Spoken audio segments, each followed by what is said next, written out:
Então, Suzy, você sabia que eu acho que não trata nem de defender ou de criminalizar essa história dos jogos com grande violência, tá certo? Eu acho, assim, pra crianças e jovens, né? Eu acho que a gente tem que pensar numa questão mais importante. Qual que é a questão aí, Marcinho? Não, a grande questão, ô Teco, é acompanhar os filhos para perceber se há algum desequilíbrio em seus comportamentos e se os jogos estão ou não contribuindo para a formação dos valores. Muito bem, agora eu gostei. Por isso mesmo. Então, Suzy, por isso que nós estamos conversando com a Andréia aqui, que ela é psicóloga do Núcleo de Pesquisa em Psicologia e Informática. É um negócio tão sofisticado que eu nem sei o que é.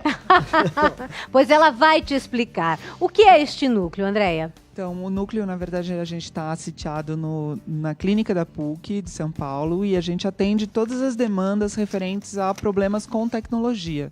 Faz toda a parte de atendimento psicológico online e mapeia, na verdade, o uso da comunidade em relação a todos os tipos de problemas ou não que eles vêm tendo, ou dúvidas que eles vêm tendo a respeito de uso tecnológico, seja via comportamento, seja via pessoal, seja via algum tipo de coisa que aconteceu e não entenderam. Então a gente tá... Então meu pai tá precisando ir aí urgente. Isso. Porque ele vive brigando com o computador desliga, ele pá, funciona computador, funciona.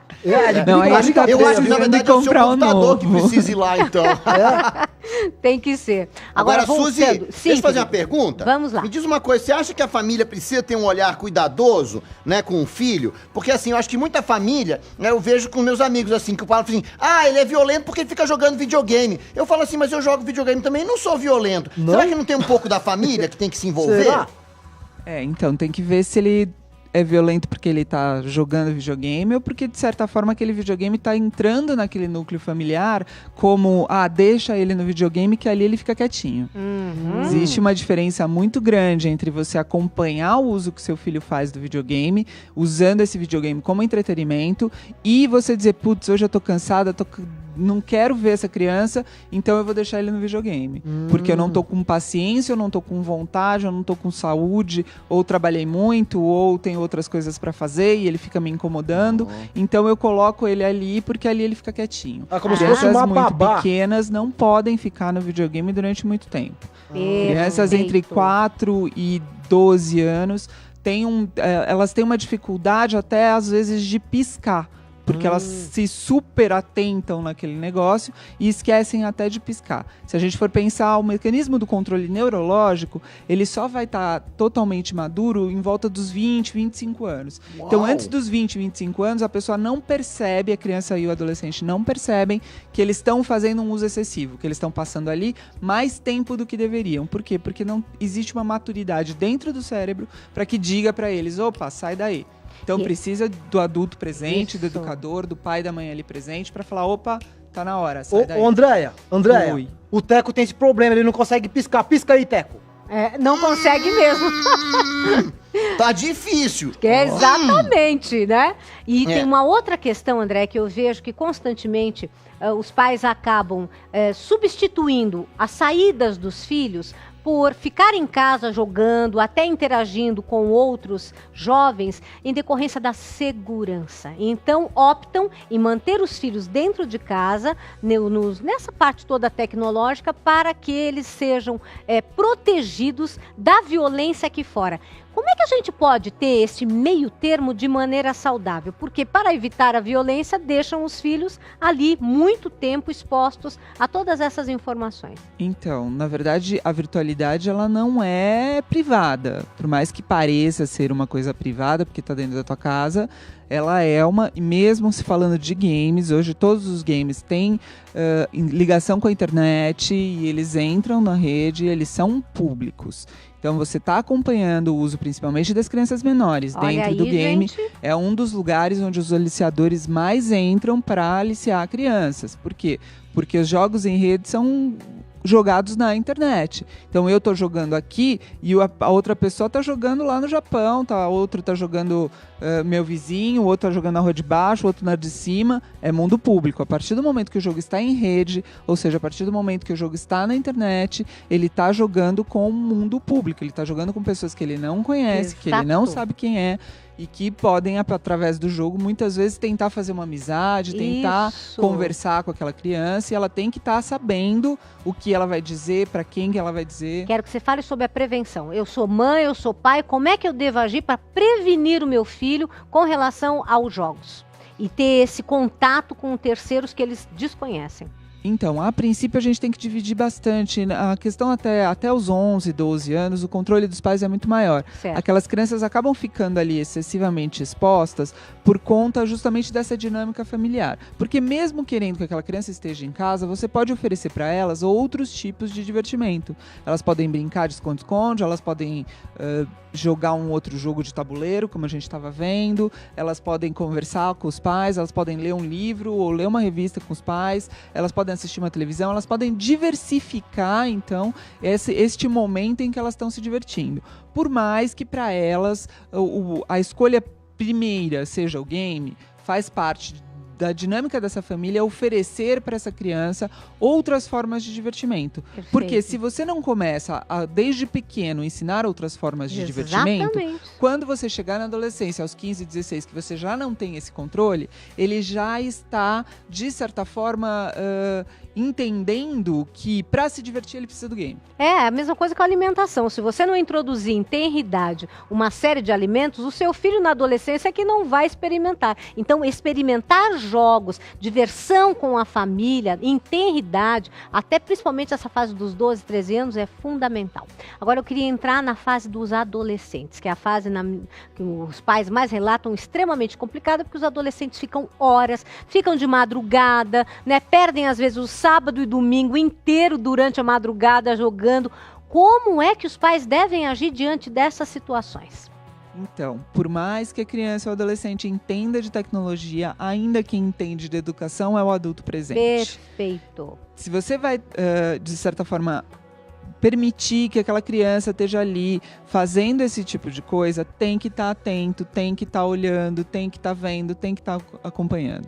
Como eu disse, os jogos são desenvolvidos para manter as pessoas lá dentro. Existem o que eles chamam de quests, que são aventuras que eles são obrigados a fazer ali naquele território virtual, que realmente demandam, às vezes, 10, 12 horas que eles chamam conectados. Uhum. Se a gente pensar no adolescente, ele tem várias formas de divertimento. Se ele for pra balada, provavelmente ele vai ficar ali também 8 horas ouvindo um som alto, ou, exposto a outra série de coisas. O que de novo acontece não pode fazer com que isso seja frequente.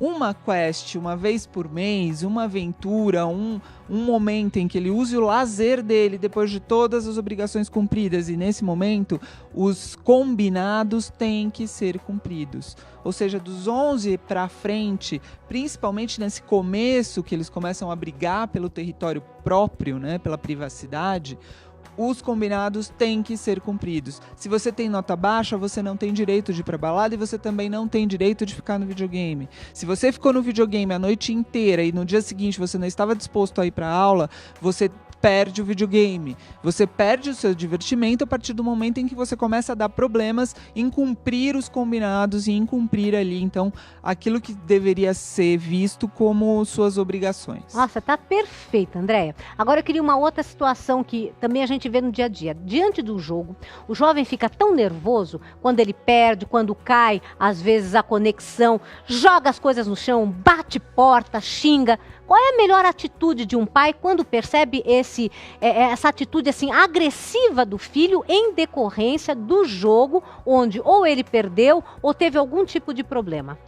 Ele não está sabendo jogar. Exatamente. Né? O jogo, ele, independente dele ser virtual ou não, se ele tá jogando um jogo de tabuleiro, ele não pode jogar o tabuleiro pro alto porque perdeu. Se ele tá jogando uma bola, ele não pode pegar a bola, botar debaixo do braço e dizer eu vou embora porque eu perdi. Não dá pra fazer isso. Ou seja, ele não está utilizando o jogo como divertimento. E o jogo é pra ser divertido. Então, se de certa forma ele tá sofrendo por estar no jogo, isso primeiro tem que ser dito pra ele. Olha, querido, desculpa, eu sinto muito, mas você não tá sabendo jogar. Perfeito. Ou você vai se divertir com esse jogo, ou eu não vou mais poder deixar você jogar. Uhum. Porque você não tá maduro o suficiente para conseguir lidar com aquilo que o jogo tá te trazendo.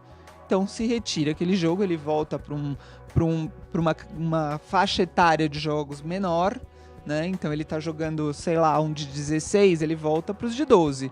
Por quê? Vamos aprender com os de 12 a ter um nível de frustração que me permita jogar os de 16. Quando ele tiver firme aqui nessa maturidade, aí ele pode para frente. Então, de novo, isso tem a ver com os mecanismos de controle. O controle das crianças e dos adolescentes antes dos 20 anos, neurologicamente não está formado. Eles têm que ser educados para isso. Então, hoje em dia a gente fala que a educação ela tem que acontecer tanto no presencial, tanto no face a face, como na virtualidade. Quais são os comportamentos? Só um minutinho, Tequinho. Quais são os comportamentos que já denotam para o pai e para a mãe que eles têm que ficar atentos porque alguma coisa errada está acontecendo? A princípio, nota baixa, Certo. falta de higiene pessoal Ok. e deixar de comer ou querer comer na frente do computador. Exatamente, que isso é comum. Os adolescentes levam lá biscoitos, levam sanduíches, não se alimentam sentados à mesa com a família. Como é que deve ser o procedimento de um pai e de uma mãe diante dessa situação? Não pode. Firme, não é hora. desliga tudo. Não é hora, o combinado é esse. Você mesmo sendo um adolescente, tá com 15, 16 anos. Você não vai querer comer com a gente, você não vai querer com a gente, mas você também não vai comer no game, nem na frente do computador, nem na televisão. Então você vai comer sozinho, onde você quiser, pensando... na verdade, assim, a gente precisa começar a educar esses jovens e educar essas crianças a ficarem sem fazer nada. Existe uma necessidade humana de você ficar sem fazer nada. Você não precisa ficar o tempo inteiro fazendo alguma coisa. Ocioso. Você precisa ficar sem fazer nada.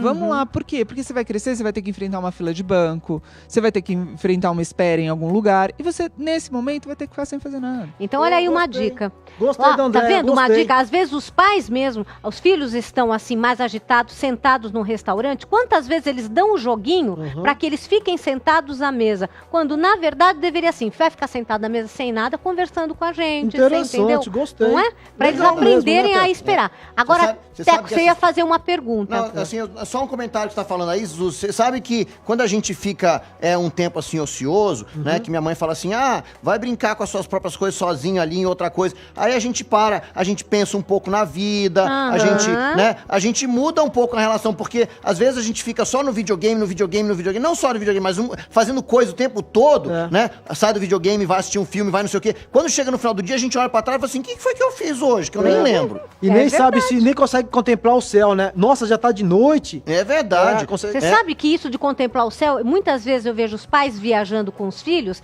eles ou com o DVD ou então jogando, quando eles perdem a oportunidade de observar a natureza, não é? Até aprender geografia, olha, aqui tá passando o Trópico de Capricórnio, que é aqui na Ayrton Senna e tal. As pessoas perdem oportunidades e ficam só no tecnológico, porque tem a questão do conforto, não é verdade? Tem, agora, tem a questão da facilidade. Deixa eu só fazer uma pergunta aqui. A gente tá falando da história do pai, de estar no restaurante, conversar com o filho e tudo mais, mas o momento do videogame não é um bom momento pra você sentar e jogar junto? E você falou dos quests, por exemplo. O pai não pode participar de um quest junto com o filho e aí conversar e discutir e aproveitar o momento pra ensinar alguma coisa e direcionar as coisas? Pode, lógico. Acho que é até interessante. O que acontece é que os interesses não são muito comuns. Às vezes o FIFA talvez funcione mais ou menos nesse sentido, quer dizer, jogar uma bola, mas os jogos violentos, pelo menos, eles costumam ser muito violentos para os adultos.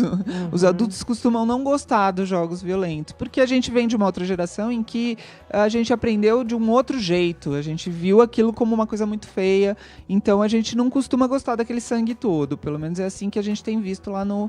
Existe muito mais um espanto quando o pai senta junto dos jogos violentos do que uma atração por aquilo. Embora a gente saiba que isso também vem da violência interna, quer dizer, na verdade, tem correntes que defendem que se as pessoas vão aos jogos violentos e ali elas depositam a sua violência, elas seriam mais calmas fora do ambiente violento, do game, do virtual. André, só uma perguntinha. Mas se o jogo deixar de ser violento, não vira jogo. Não. Existe FIFA jogo não sem é ser violento violento? e é um não, jogo. tem vários jogos que não são violentos, não é Ah, mas verdade? aí é jogo de dança. Ah, não! Tem vários jogos, por exemplo, aqueles de RPG, que eles têm um objetivo e que não necessariamente é a violência. Tem o Sims, né? The Sims e tal, também não é violência. Então tem vários jogos. Você sabe, Suzy, que meu pai me falava assim, que na época dele, nesses jogos de RPG que a gente joga hoje no computador, que Sim. na época dele, eles jogavam todo mundo numa mesa Ah, e conversando. e é Eu verdade. fiquei pensando assim pra ele, como assim conversando, pai? Como é que assim, não tinha lá um computador pra jogar? Você não falava no Não. radinho com um amigo do outro lado? Ele falava não, ele falou que usava dado. É, exatamente. Dado? Que é Olha isso? quantas coisas a gente aprendeu no programa de hoje. Eu quero agradecer imensamente a você, Andréia, sabe, por todas as informações que você deu. E você aí em casa pode assistir de novo essa entrevista e também dos programas anteriores. É só acessar o nosso site www.paulinas.org.br.